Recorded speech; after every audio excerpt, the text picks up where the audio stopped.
Lok Sabha seat Patna Sahib इस बार hot seat बन गई है और वजह है अंशुल अभिजीत। अंशुल अभिजीत पहली बार कांग्रेस के टिकट पर पटना साहिब से चुनाव लड़ रहे हैं और इनके खिलाफ यानी बीजेपी ने रविशंकर प्रसाद को उतारा है जो कि मौजूदा सांसद है। अंशुल अभिजीत का परिचय ये है कि ये मीरा कुमार के बेटे हैं और बाबू जगजीवन राम, जिनको कौन नहीं जानता, उनके ये नाती हैं। उनका परिचय इसके अलावा भी बहुत कुछ है, लेकिन मैं आपको बताऊं कि जिस घर में इस वक्त मैं मौजूद हूं ये बाबू जगजीवन राम की स्मृतियों से भरा हुआ है और मेरे साथ खुद अंशुल मौजूद हैं बातचीत करने के लिए। सबसे पहले तो जब मैं यहाँ पहुँची हूँ तो मैंने देखा कि बाबू जगजीवन राम स्मृति सदन यहाँ लिखा है, तो इस घर के बारे में पहले आपसे मैं शुरुआत करूँगी। इस घर के बारे में कुछ बताएं। ज़रूर। बाबूजी यहाँ पर रहते थे। मेरी माँ की पैदाइश भी इस घर में हुई, इधर एक कमरे में।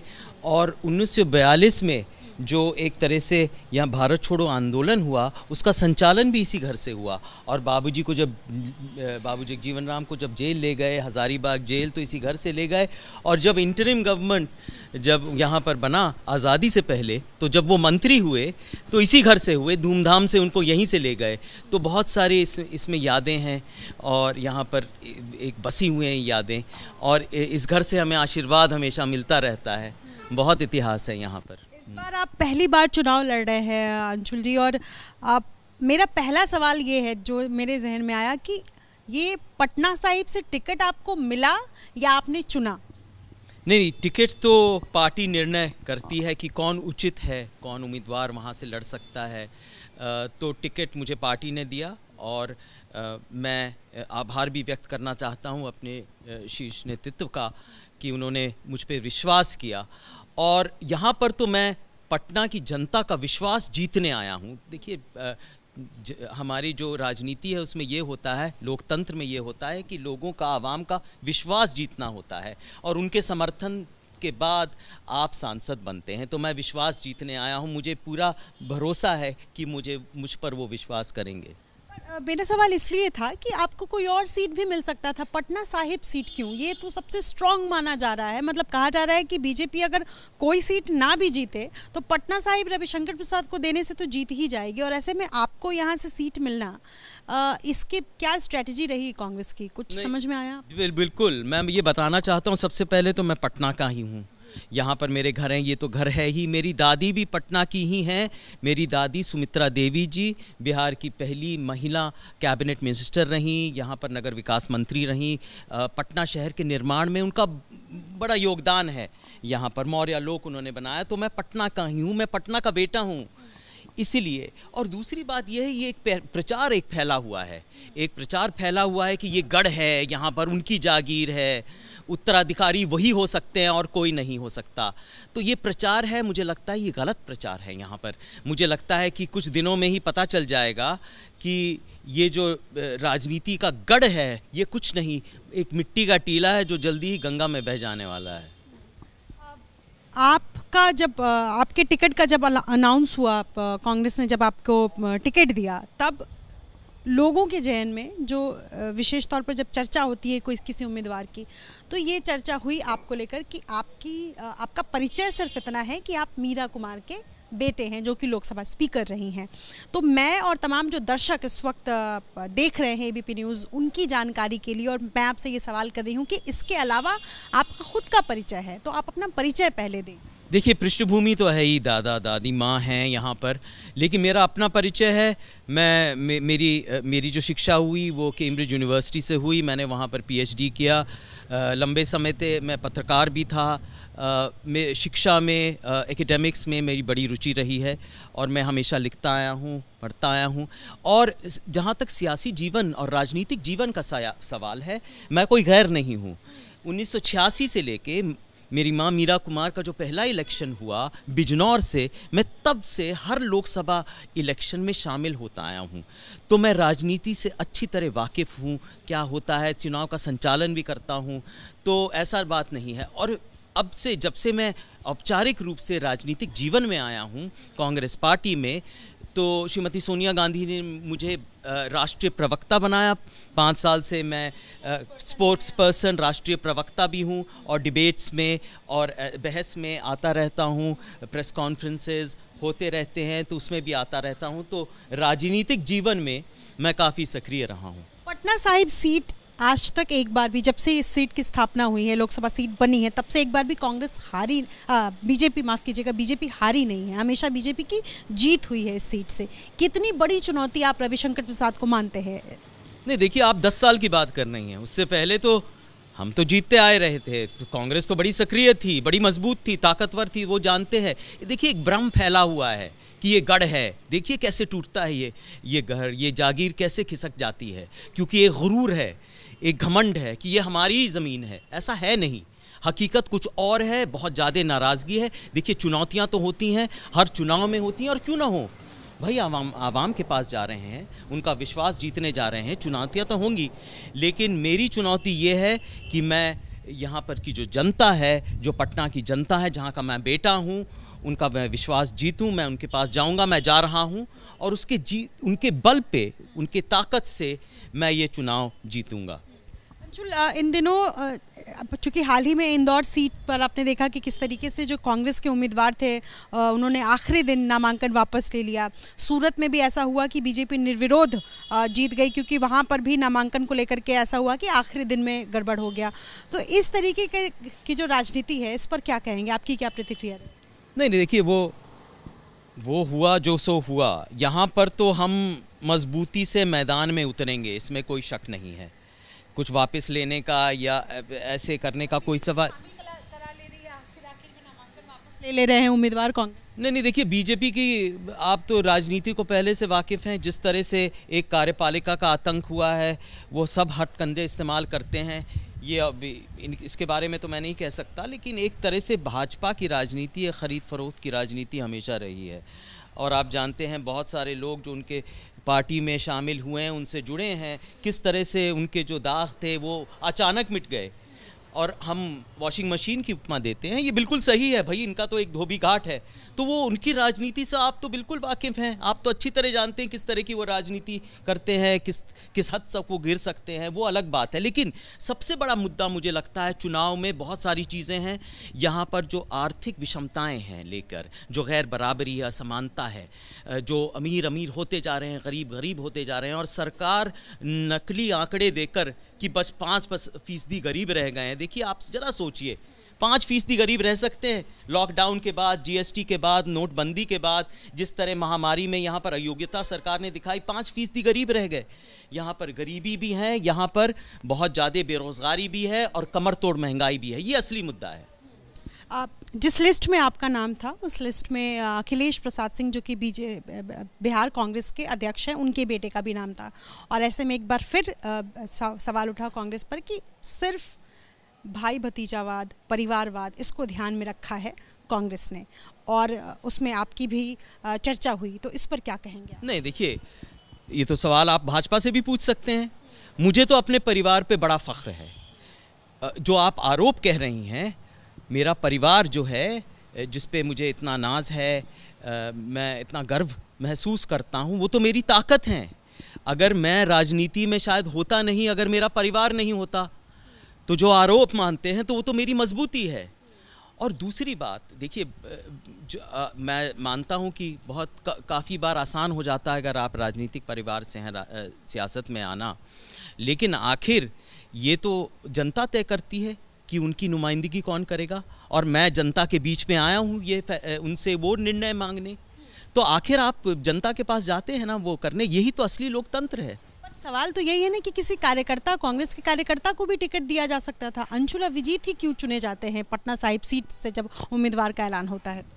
नहीं देखिए, ये तो निर्णय पार्टी लेती है, बहुत चीज़ें को देखते हुए, संज्ञान करते हुए। ऐसी बात तो नहीं है कि कांग्रेस में बहुत सारे कार्यकर्ता को टिकट नहीं मिलते हैं, हमेशा मिलते आए हैं, और बहुत सारे जो राजनीतिक परिवार से हैं उनको भी मिले।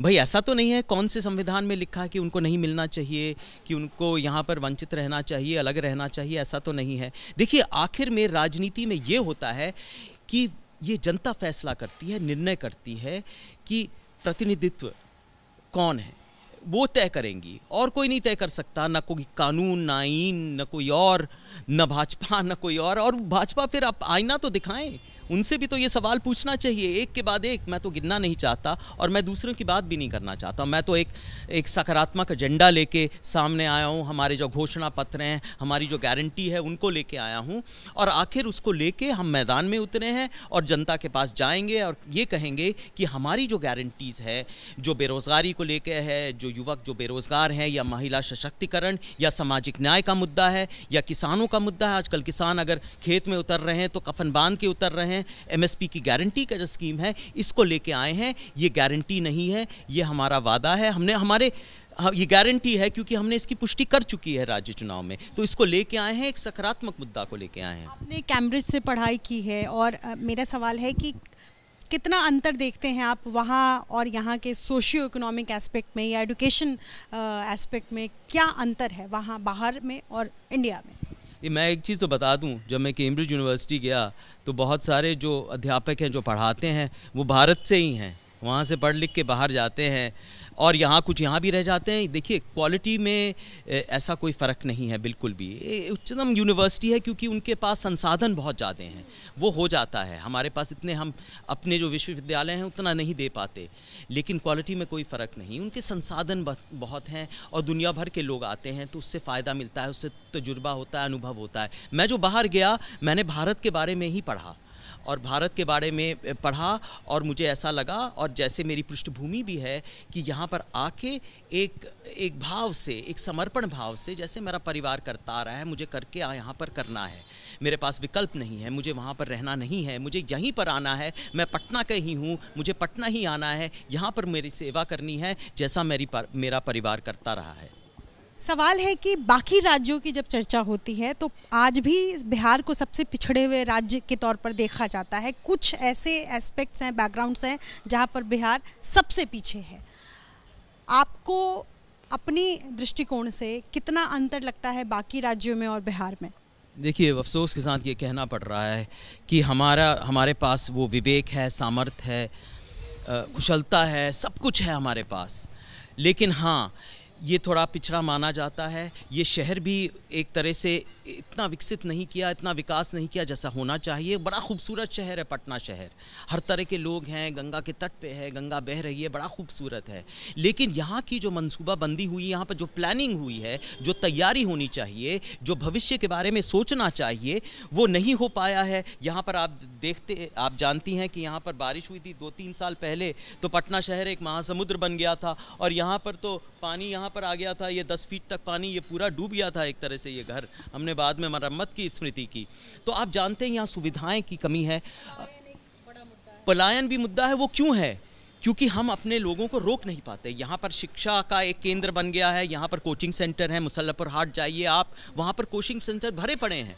लेकिन वो जो लोग हैं जो यहाँ पर कोचिंग लेके जाते हैं, जो सफलताएं प्राप्त करते हैं, जो अव्वल नंबर लाते हैं, बिहार में या पटना में नहीं रहते। योगदान उनका यहाँ नहीं है, बाहर जाके है। सारी दुनिया को फ़ायदा मिलता है, पटना को नहीं, शहर को नहीं। मैं चाहता हूँ कि ये शहर ऐसा बने, यहाँ पर IT हब बने, ये सुविधाएं इस तरह से हों कि ये आकर्षित कर सके और लोगों को कि वो यहाँ ही पर आएँ। अब इसी के साथ इस पर सवाल ये भी उठता है कि तीसरी पीढ़ी आप हैं। बाबू जगजीवन राम ने राजनीति की, मीरा कुमार जी ने राजनीति की, अब आप राजनीति के लिए आए हैं, तो आप तो तीसरी पीढ़ी हैं, कुछ बदलाव तो आया नहीं, ये भी तो सवाल है। उन लोगों ने बदलाव करने की कोशिश की, अगर की भी तो बहुत ज़्यादा असर तो नहीं दिखता। देखिए, कांग्रेस पार्टी एक तरह से उदारवाद अर्थव्यवस्था लेके आई कुछ दशक पहले, और बहुत विकास हुआ बहुत क्षेत्रों में। बिहार में उतना ज़्यादा नहीं हुआ। यहाँ पर शिक्षा है, यहाँ पर लोग महत्वाकांक्षी हैं, बहुत ज़्यादा हैं, लेकिन वो उस तरह से यहाँ पर उद्योग नहीं कर पाए। बेरोज़गारी की बहुत ज़्यादा समस्या है। तो वो ये हमें देखना है कि ये पिछड़ा क्यों हो गया, कौन सी सरकारें थीं जिसको हम दोष दे सकें, तो ये क्यों ऐसा पिछड़ापन यहाँ पर रहा। तो जानते हैं कि पिछड़ापन है, और पिछली जो भी सरकारें थीं उन लोगों ने अगर काम किया होता तो इस तरीके का वो असर दिखता काम के मामले में। नहीं, बहुत सारी वजह हैं, बहुत सारी व्यापक वजह हैं। मुझे तो भविष्य में देखना है, आगे देखना है कि क्या हो सकता है। और अगर पीछे देखें तो ये हमें कहना है कि हम पीछे से क्या सीख सकते हैं, पहले से क्या सीख सकते हैं और आगे हम क्या कर सकते हैं। और एक नया बिहार, एक नया पटना, ये सोच हमें आगे ले जाएगी। जैसे सुमित्रा देवी मेरी दादी ने 70 के दशक में मौर्य लोक की परिकल्पना उस समय की, उनका निर्माण किया। आज तो मॉल का बड़ा बोलबाला है, मॉल की बातें होती हैं। 70 के दशक में उन्होंने सोचा, सुलभ शौचालय वो लेके आई उस वक्त। तो हमें आगे की सोचना, हमें भविष्य के बारे में सोचना है। और एक शहर, पटना शहर, एक खूबसूरत शहर जो अंतर्राष्ट्रीय शहर बन पाए, उसके बारे में सोचना है। बीजेपी शुरुआत से कह रही है कि इस बार 400 पार हम लाएंगे, 400 से ज़्यादा सीटें लाएंगे, पूरी एनडीए। और आज की तारीख में मंगलसूत्र पर चर्चा हो रही है, हिंदू मुसलमान पर चर्चा हो रही है। और ये सब ऐसे मुद्दे हैं जो बिल्कुल कहते हैं कि हिटिंग, जो सीधा सीधा हिट करते हैं वोटर्स को। महंगाई, बेरोज़गारी, इस पर चर्चाएं तो होती हैं लेकिन असर नहीं दिखता है। नहीं, असर दिखेगा ना, नाराज़गी तो है ना, लोग परेशान तो है ना, दिक्कतें हैं भाई। अगर आप किसी भी बाज़ार में जाएंगे तो ये तो उनको जो बिल्कुल त्रस्त है, जो बेरोज़गार है, जो महंगाई से मारा है, ये तो नहीं कहेंगे कि देखिए आप मायूस मत होइए, G20 तो बड़ा सफल रहा, छोड़ जाइए ये महंगाई, ऐसा तो नहीं कहेंगे। वो तो बेचारा परेशान है, सब्जियों के दाम हैं या चावल या दाल के दाम हैं, सब आसमान छू रहे हैं। तो महंगाई भी है, बेरोज़गारी भी है, आखिर जो बचत है, जो हाउस होल्ड सेविंग्स है, वो सबसे कम है, रिकॉर्ड लेवल कम है। यहाँ पर निवेश हो नहीं रहा है, उत्पादन हो नहीं रहा है, मांग है नहीं, हमारी अर्थव्यवस्था बिल्कुल ध्वस्त है। और सरकार ये सब छुपा रही है और ध्यान भटका रही है बहुत और सारे मुद्दे से, आपने जिक्र भी किया उनका। तो यही उनका हमेशा रणनीति रहती है जब वो असफल रहते हैं। और आपने देखा होगा कोरोना के वक्त ऑक्सीजन की किल्लत के मारे पटना का क्या हाल था, या हर शहर का क्या हाल था। जो अयोग्यता दिखाई, जो क्षमता दिखाई इस सरकार ने, वो दुनिया भर में कहीं देखने को नहीं मिली। देखिए, अभी हम भूलना नहीं चाहिए वहाँ पर उस वक्त क्या हुआ, ये सरकार की वजह से हुआ। उनका बंदोबस्त नहीं था, उनकी तैयारी नहीं थी, तो कैसे भूल सकते हैं। और लोग ये याद रखेंगे और वोट के जरिए वो जवाब देंगे। सवाल तो यही है ना कि राजनीति में आप यानी अंशुल अभिजीत सिल्वर स्पून लेकर जन्म लिए हैं। अब अगर वो महंगाई, बेरोजगारी की बात करते हैं तो ये बहुत ज़्यादा जनता को क्या प्रभावित कर पाएगी? नहीं, देखिए, जो बेरोज़गारी का मामला है या महंगाई का मामला है, ये तो सबको प्रभावित करती है, ये सबके लिए है। अगर जो गरीब से गरीब आदमी है उसके लिए तो है ही, जो रोटी प्याज और नमक के साथ खाता है, तो भाई उनको तो बताना पड़ेगा, उसमें उनके जहन में ये बात बैठनी पड़ेगी। और वो जानते भी हैं, ऐसी बात नहीं है। देखिए क्या करते हैं जो हमारे प्रतिद्वंदी हैं, उनकी जो पार्टी है, जो विचारधारा है, जज्बातों से खेलते हैं, हमेशा भावनाओं को उछालते हैं। तो ये उनकी हमेशा रणनीति रहती है कि भावनाओं से कैसे खेलें, और जो असलियत है, जो हकीकत है, जो परेशानी है, जो दिक्कतें हैं, जो रंजिशें हैं, उनको कैसे एक तरफ करें, ये उनकी हमेशा एक रणनीति रहती है। तो इस बार वो रणनीति कामयाब नहीं होगी। आप जानते हैं यहाँ अंडरकरंट है, बहुत ज़्यादा नाराज़गी है, लोग अपना जवाब देंगे, ज़रूर देंगे, मजबूती से देंगे इनके खिलाफ। चलते चलते 3 मुद्दे आप बताएं जिस वजह से आप जनता के बीच जा रहे हैं या लोगों से वोट अपील कर रहे हैं, वो 3 अहम मुद्दे जो पटना साहिब के लिए ज़रूरी है। एक तो मैं चाहता हूँ पटना साहिब का विकास, यहाँ के सब लोगों को वो सुविधाएं मिले, यहाँ पर खुशहाली हो, ये आबाद हो, ये जो परेशानियाँ हैं, जो दबाव है, ये हट जाए। एक शहर का जो एक दबाव होता है सिविल एमिनिटीज़ का, जो प्रदूषण का दबाव, जो ट्रैफिक, जो यातायात का दबाव, ये दूर हो। दूसरी बात, बेरोज़गारी की बहुत बड़ी समस्या है यहाँ पर, और बेरोज़गारी का एक हमने घोषणा पत्र भी किया है और वो हम निकालेंगे। और मैं चाहता हूँ कि एक तरह से, क्योंकि महंगाई की एक बड़ी समस्या है यहाँ के लोगों के बीच में, तो महंगाई, हमारी सरकार के पास बहुत सारे ऐसी योजनाएं हैं जिससे महंगाई कम भी हो, और हमने पहले किया हुआ है, इस बात की पुष्टि हो चुकी है। क्योंकि जो हम करते हैं, जो कहते हैं, वो ज़रूर करते हैं। एक बात चलते चलते मुझे आप बताएं जो आपको याद है बाबूजी के बारे में, जो आप अपने जीवन में जिसको आपने इनकलकेट किया है।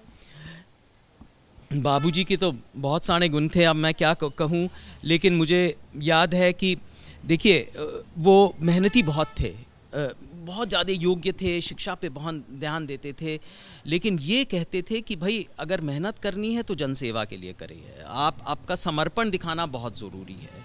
क्योंकि उन्होंने जैसी चुनौतियों से, और जहाँ से एक चंदवा छोटा सा गांव, और उस समय सोचिए 100 साल पहले एक दलित बच्चा निकल के आता है चुनौतियों का सामना, संघर्ष का सामना करते हुए, आज़ादी की लड़ाई, इंटरिम गवर्नमेंट, और एक तरह से कैमूर की जो पहाड़ियाँ हैं चीरते हुए दिल्ली पहुंचता है, एक बहुत बड़ा राजनीतिक, एक तरह से कृषि मंत्री या रक्षा मंत्री। तो उन्होंने सोचा कि अपनी योग्यता का अच्छे से इस्तेमाल करें, मेहनत ज़रूर करें, समर्पण भाव से करें। राजीव देसाई की सरकार में उप प्रधानमंत्री भी रहे थे। बिल्कुल रहे थे, प्रधानमंत्री रहे, वो 71 की लड़ाई में वो रक्षा मंत्री थे, एक तरह से जो हरित क्रांति है उस समय वो खाद्य मंत्री थे, श्रम मंत्री थे, इतने सारे कानून बनाए जो हमारा श्रम बल है उसके लिए। तो अनेक उपलब्धियां हैं, सफलताएं तो हैं ही। राहुल गांधी एक ऐसे नाम हैं जिनके इर्द गिर्द विपक्ष की सारी राजनीति घूम रही है। चर्चा है कि वो इस बार चुनाव अमेठी से नहीं लड़ेंगे, ये चर्चाएं थी। हालांकि वो वायनाड से उन्होंने नामांकन किए, मतलब वायनाड में तो चुनाव हो चुका है, लेकिन अमेठी से चुनाव नहीं लड़ेंगे। प्रियंका गांधी भी रायबरेली से चुनाव नहीं लड़ रही हैं। बीजेपी कह रही है कि दोनों अपना गढ़, अपनी राजनीतिक ज़मीन छोड़कर भाग गए। नहीं, ये तो उनका निर्णय है, भाग कैसे गए, वो तो बिल्कुल सक्रिय हैं। अभी भारत जोड़ो यात्रा भी की राहुल गांधी जी ने तो 2 बार की, और पहले यात्रा में दोनों में तो हम शामिल थे। अभी वो सासाराम भी आए थे हम यहाँ पर इस यात्रा में, और वो हुजूम, वो उत्साह, वो ऊर्जा तो देखने लायक थी। कहाँ छोड़ के कोई भागा है? हम तो यही हैं, मुद्दा उठाते रहते हैं, हम कहते रहते हैं महंगाई के बारे में, उनकी अयोग्यता के बारे में, सरकार के बारे में आईना दिखाते रहते हैं। और देखिए, सरकार का रवैया ये है कि विपक्ष की आवाज़ को दबाते रहें, उनको कुछ कहते रहें। ये तो सरकार करती है, ये तो राजनीति में होता है, ये सवाल उठते रहते हैं। लेकिन वो राजनीति में हैं, सक्रिय हैं, और वो लोगों के लिए लड़ते हैं। परिवार अपनी ज़मीन छोड़कर भाग गया, उनका ये विपक्ष ये कह रहा है। तो ये देखिए, ज़मीन क्या होती है? ये भारतवर्ष हमारी ज़मीन है, यही है हमारी ज़मीन, यही है, इसी को राष्ट्रवाद कहते हैं कि हम भारतवर्ष के हैं और इसके लिए लड़ रहे हैं, हर लोगों के लिए लड़ रहे हैं, कोई क्षेत्र के लिए नहीं। एक और सवाल है, चूंकि आपसे मुझे लगता है आप बेहतर जवाब दे पाएंगे। संविधान बदलने की चर्चा हो रही है और ये विपक्ष ज़्यादा कर रहा है, विशेष तौर पर बाकी जो दल है, सहयोगी दल हैं कांग्रेस के, वो कह रहे हैं कि इस बार संविधान, अगर सरकार बदलती है तो संविधान बदल दिया जाएगा।